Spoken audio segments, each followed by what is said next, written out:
ఒకప్పుడు ప్రపంచమంతా ఒకే భాష ఉండేది. మరి అది ఎలా మారిందో తెలుసా? ప్రస్తుతం ప్రపంచంలో 7,000కు పైగా భాషలున్నాయి. కానీ ఒకప్పుడు ప్రపంచమంతా ఒకే భాష మాట్లాడేవారని మీకు తెలుసా? అసలు ఆ భాష ఏమైంది? అందరూ వేరువేరుగా ఎందుకు మాట్లాడుతున్నారు? అయితే బైబిల్ ప్రకారం నోవాహు జలప్రలయం తర్వాత భూమి మీద ఉన్న మనుషులందరూ ఒకే భాష మాట్లాడేవారు.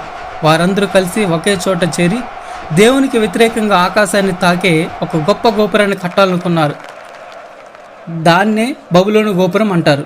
వారి అతిశయాన్ని చూసిన దేవుడు వారు చేస్తున్న పనిని ఆపడానికి వారి భాషను తారుమారు చేశాడు. అంతవరకు ఒకరి మాట ఒకరికి అర్థమైన వారు అకస్మాత్తుగా వేరువేరు భాషలు మాట్లాడడం మొదలుపెట్టారు. ఒకరు చెప్పేది మరొకరికి అర్థం కాక గోపురం కట్టడం ఆగిపోయింది.